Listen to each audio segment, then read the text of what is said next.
Abduction, Chapter 16, Part 1. "I don't see why we have to dress up for this party," muttered Echo.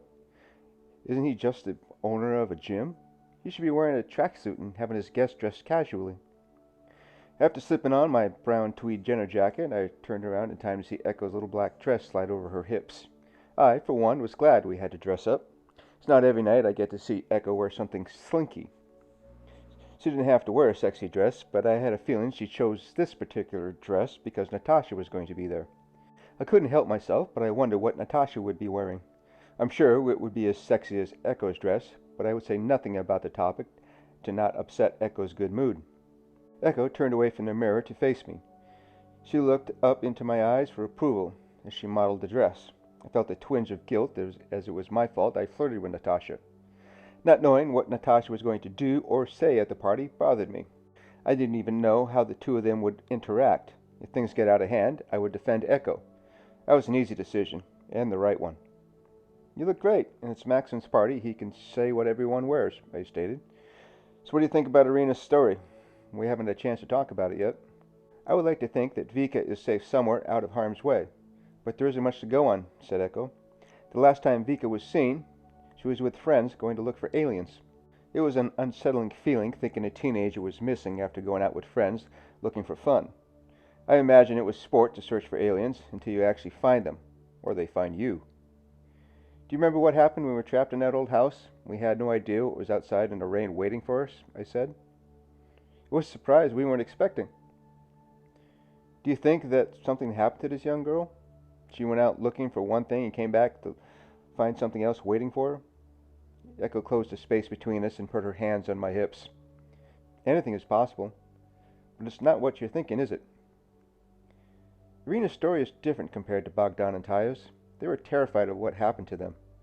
Granted, Irina was not abducted firsthand, but she was just scared of what happened to her daughter. Echo lifted up on her tiptoes and kissed my lips. The kiss was brief. "You are overthinking. It could have very well happened to Vika." "How so? Do you think aliens followed her home after they visited the observation field?" "That's exactly what I'm thinking," replied Echo as she walked over to where her 3-inch heels sat by the bed. "What I want to know is if Vika and her two friends did see a UFO that night. If we knew that, then we would know it would be possible she was abducted. And what if her friends are lying about what happened?" "Maybe you can find them and talk with them," I suggested. "Maybe I should," said Echo.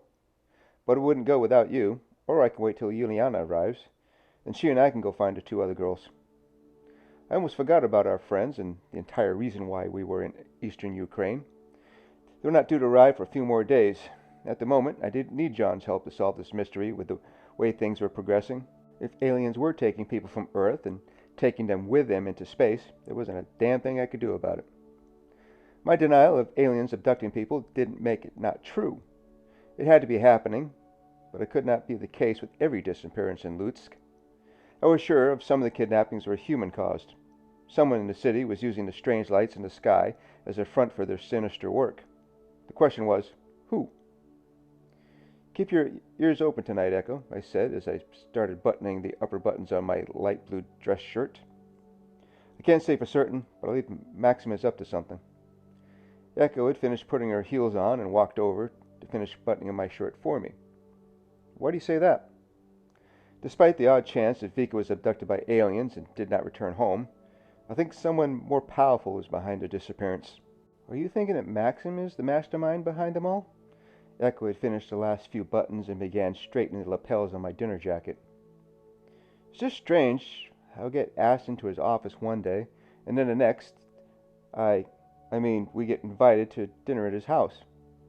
He doesn't even know us. Who does that?" "I agree to an extent," remarked Echo.